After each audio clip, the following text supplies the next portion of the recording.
अब देखो लेक्सिकल का मतलब होता है वर्ब्स विद सम मीनिंग। जैसे हम कोई वर्ब लिखते हैं तो वर्ब का कोई ना कोई मीनिंग होता है।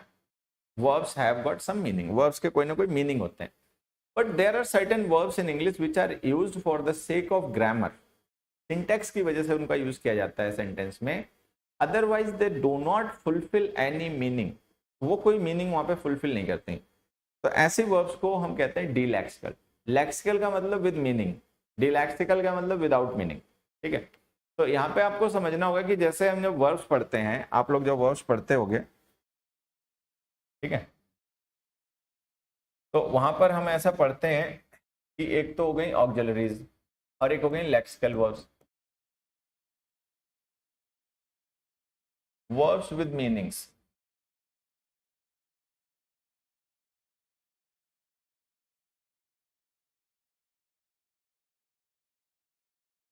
Verbs with meaning. ठीक है, डीलेक्सिकल वर्ब्स का मतलब क्या हो गया? एंटोनिम बन गया, verbs without meaning.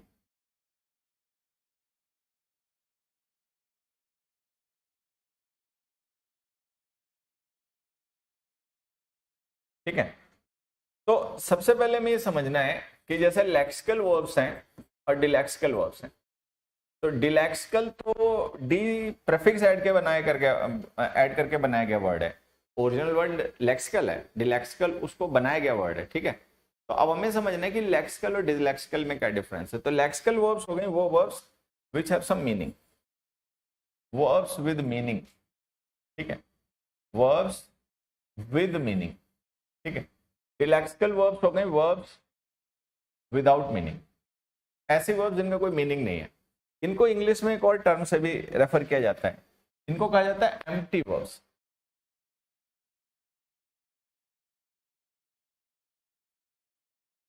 Empty verbs, ये ऐसी वर्ब्स जिनका कोई मीनिंग नहीं है, एम्प्टी हैं, मीनिंगलेस वर्ब्स हैं। ठीक है, तो उनको हम डिलेक्सिकल वर्ब्स कहते हैं। एग्जाम्पल में जैसे हम समझ लेते हैं, हमने एक सेंटेंस लिखा,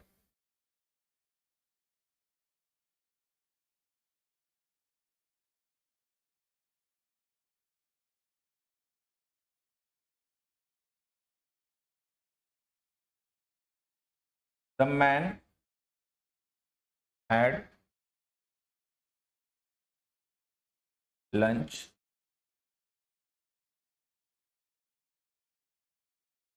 with us. The man had lunch for us. ठीक है, the man had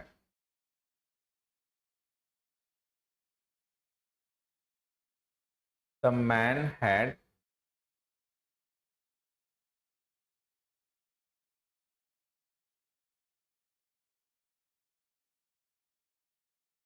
a dream about us. तो ये जो तीन सेंटेंसेस हैं, इन तीनों सेंटेंसेस में अगर हम ध्यान से देखें तो ये हैड वर्ब है, ये हैड वर्ब है और ये हैड वर्ब है। ये हैड तीनों सेंटेंसेस में वर्ब है। ठीक है, ये हैड जो है वो तीनों सेंटेंसेस में क्या है? वर्ब है। ठीक है, अब हमें इसके मीनिंग समझने हैं कि ये वर्ब सेंटेंस में कर क्या रही है। ठीक, तो ये जो वर्ब है यहां पर, ठीक है, ये जो वर्ब है यहां पर, ये कंजम्पशन के मीनिंग को कन्वे कर रही है, कंजम्पशन। ठीक है, ये जो वर्ब है यहां पर, ये पोजेशन के मीनिंग को कन्वे कर रही है। The man had lunch with us, man ने हमारे साथ लंच किया। किया का मतलब उसने खाया, कंज्यूम किया किसी चीज को। The man had lunch for us, man के पास हमारे लिए लंच था। ये पोजेशन की वर्ब हो गई, ये स्टेटिव वर्ब है, ये एक्शन वर्ब है। ठीक है, यहां पर जो हमने लिखी है हैड, ये एक्शन है। ठीक है, यहां पे जो लिखी है वो स्टेटिव है। ठीक, अब इस पे आ जाते हैं। ये जो लिखी गई वर्ब है the man had a dream about us, तो ये क्या है, अब आप समझ के देखो ये क्या है। ना ये कोई स्टेट है, the man had a dream about us, ठीक है, ना ये कोई पोजेशन है, ना ये कंजम्पशन है, कुछ नहीं है, ठीक है। तो इस वर्ब का एक्चुअल में कोई मीनिंग नहीं है। जो भी मीनिंग कन्वे कर रहा है ना, वो ये ड्रीम नाउन कन्वे कर रहा है। अब ड्रीम ध्यान से आप देखोगे तो ये ऑब्जेक्ट है यहां पर। तो जब हम ये कहते हैं, ठीक है, कि the man had a dream about us, तो यहां पे हैड का एक्चुअल में कोई मीनिंग नहीं है। जो भी मीनिंग है वो ड्रीम का ही है, कि मैन ने हमारे बारे में एक सपना देखा। तो सपना देखना तो हैड का मीनिंग नहीं होता, वो तो ड्रीम वर्ब खुद ही कन्वे कर सकती मीनिंग, लेकिन हमने ड्रीम को यहाँ पे एज ए नाउन यूज कर लिया। तो ये जो वर्ब हमने लिखी ना हैड, ये एक्चुअल में कोई मीनिंग नहीं कन्वे कर रही है, और ये एक एम्प्टी वर्ब है।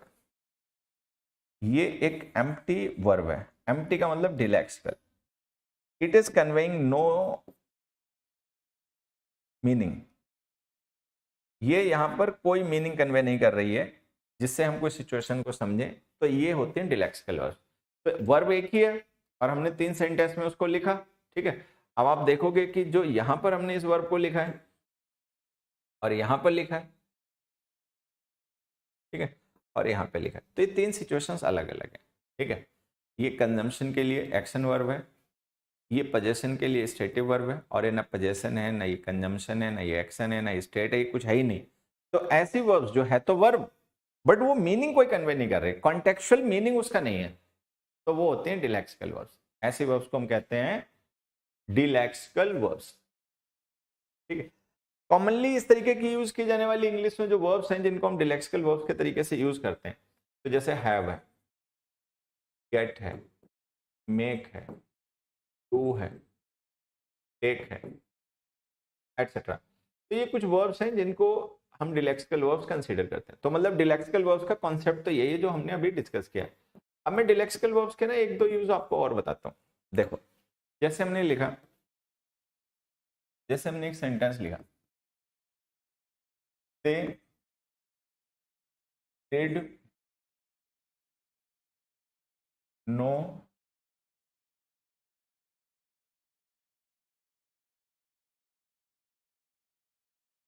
Work,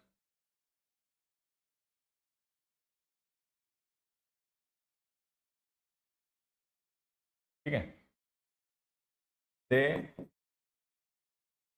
did not work.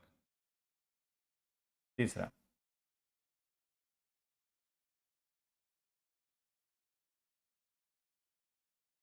He worked hard so did they. अब देखो, ये जो डिड है ये वर्ब है, ये जो डिड है ये वर्ब है, ठीक है, और ये जो डिड है ये हेल्पिंग वर्ब है। यहाँ पे वर्ब है वर्ब। अब इन दोनों सेंटेंस को एक बार आप रिलेट करो, देखो दोनों के मीनिंग आपको सेम से लगेंगे, ठीक है।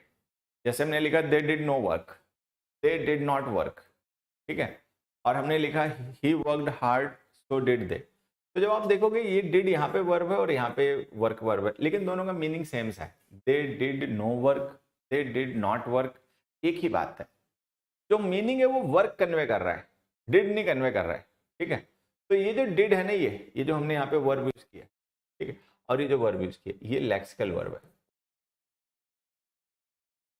ठीक है। ये एक एक्शन है, वो जो डिड है वो डिलेक्सिकल वर्ब है।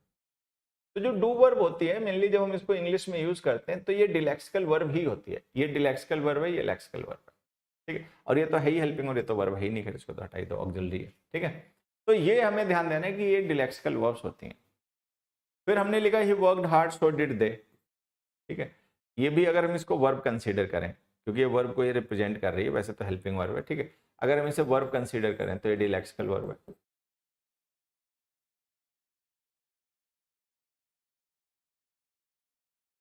ठीक है। अभी जो डू डिलेक्सिकल वर्ब होती है ना, इसका एक यूज मैं आप लोगों को समझाना चाहता हूँ, सबको उसको क्लियर करना चाहिए। जैसे मैंने एक सेंटेंस लिखा,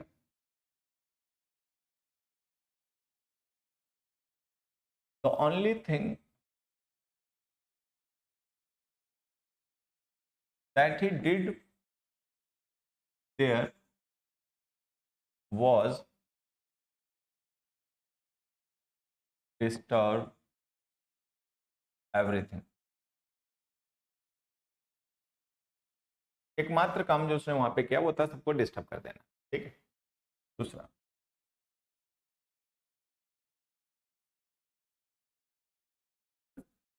he did nothing but disturb everything।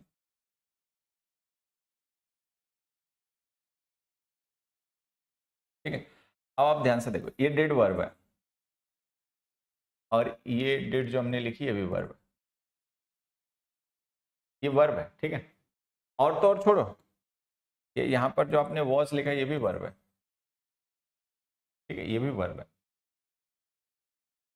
और ये जो डिस्टर्ब है और ये जो डिस्टर्ब है ये नॉन फाइनाइट वर्ब है। ये फाइनाइट वर्ब नहीं है। लेक्सिकल और रिलैक्सिकल वर्ब्स जो होती हैं वो फाइनाइट वर्ब्स होती हैं, वो नॉन फाइनाइट वर्ब है। ठीक है। एक मिनट, दूसरे कलर से लिख,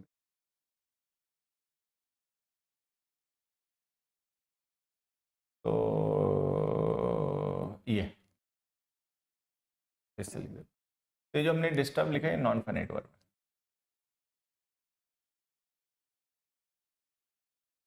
ठीक है। और ये जो डिस्टर्ब लिखा हमने ये भी नॉन फाइनाइट वर्ब है।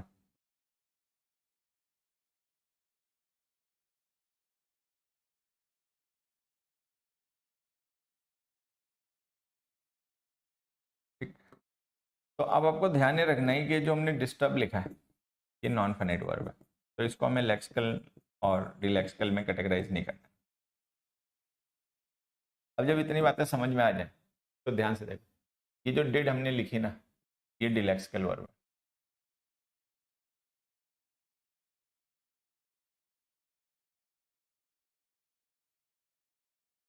ठीक है। ये जो डिड हमने लिखा है ये डिलेक्सिकल वर्ब है।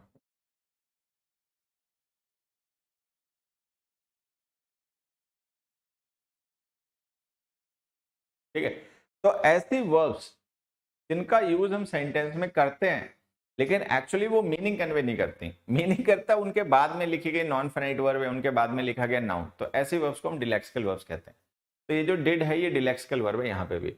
अब आपको ध्यान में रखना है कि जब हम डिड को इस तरीके से एज ए डिलेक्सिकल वर्ब यूज करते हैं तो ध्यान से देखो हमने इसके साथ में वर्ब की बेस फॉर्म लिखी है, क्योंकि डू की फॉर्म्स जो होती हैं इनको जब भी हम यूज करते हैं एज अ ऑक्सिलरी और एज अ डिलेक्सिकल वर्ब तो इनके साथ वर्ब की बेस फॉर्म का यूज हमें करना चाहिए। ठीक है, ये ध्यान रखना है। आगे बढ़ते हैं। एक हमने एग्जाम्पल और लिखा, हमने लिखा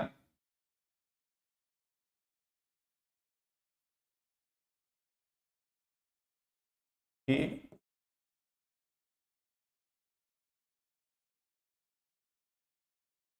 told me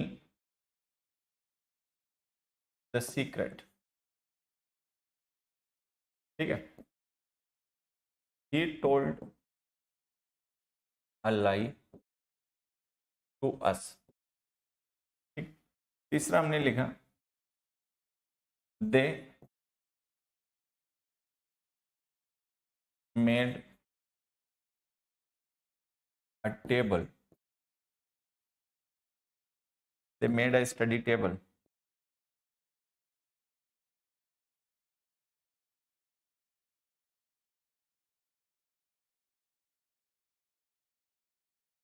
they made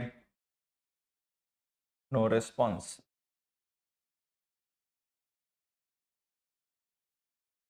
ठीक है। अब आप इन दो सिचुएशंस को देखिए। he told me the secret, तो ये जो told है ये वर्ब है, ये भी told वर्ब है, ये मेड वर्ब है, ये मेड वर्ब है। ठीक है। अब ये जो told है ये लेक्सिकल वर्ब है। ठीक है। ये जो told है ये लेक्सिकल वर्ब है। ठीक है। ये जो मेड है ये लेक्सिकल वर्ब है। ये जो मेड है ये डिलेक्सिकल वर्ब है।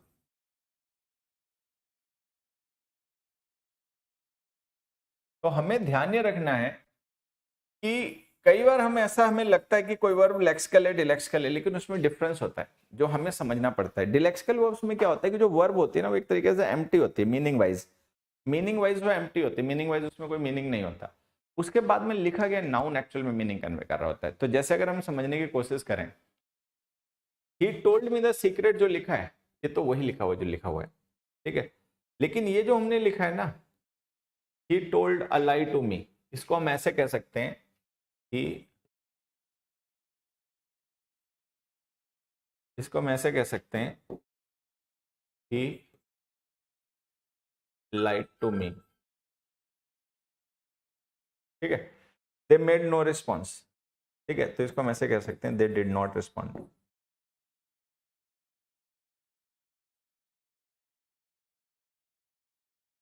ठीक है। दे डिड नॉट रिस्पॉन्ड, ठीक। तो ये देखो रिस्पॉन्ड वर्ब है, ठीक है। ये देखो लाइव वर्ब है, ठीक है। तो एक्चुअल में जो मीनिंग है वो यहाँ पे ये नाउन कन्वे कर रहा है, ठीक है। यहाँ पर ये नाउन कन्वे कर रहा है और ये रिस्पॉन्स यहाँ पे नाउन है, लाई यहाँ पे नाउन है, लेकिन हमें पता है मीनिंग यही कन्वे कर रहा है, वर्ब इसके साथ कोई मीनिंग नहीं कन्वे कर रही, ठीक है। He like to me, he did not respond, ठीक है। तो ऐसी वर्ब्स हमारे डिलेक्सिकल वर्ब्स होते हैं। तो इंग्लिश में काफी ऐसी वर्ब्स होते हैं जिनको हमें लगता है कि ये लेक्सिकल वर्ब्स हैं, लेकिन वो एक्चुअल में लेक्सिकल नहीं होते हैं, मीनिंग वाइज वो एम्प्टी वर्ब्स होते हैं। तो इनको लेक्सिकल वर्ब्स को हम एम्प्टी वर्ब्स भी कहते हैं, ठीक। तो ये हमारी लेक्सिकल और डिलेक्सिकल वर्ब्स थे, इनका हमने डिस्कशन कर लिया। तो 2 पॉइंट्स हमारे डिस्कस हो गए। बचे हुए जो 2 पॉइंट्स हैं, we gave 4 points this time. एक हमारा पॉइंट था डेफिनेट आर्टिकल जो हमने डिस्कस किया, एक था डिलेक्सिकल वर्ब्स जो डिस्कस कर लिया, एक है डिपेंडेंट क्लॉजेस और एक है हमारा डायरेक्ट ऑब्जेक्ट्स। उनको हम नेक्स्ट क्लास में कवर करेंगे, ठीक है। बाकी कोई छोटी मोटी बात हो तो मैं व्हाट्सएप पर आपके लिए अवेलेबल हूँ, व्हाट्सएप पर मुझे कांटेक्ट कर सकते हो, ठीक है। सारे एलीट लर्नर्स के नंबर मेरे फ़ोन में सेव होते हैं, तो you can call me, don't call but you can simply drop me a message on my WhatsApp, and if there be some need then I'll give you some time to call me and you can call me on that time, ठीक है। Till then just enjoy learning English. Thank you. Bye.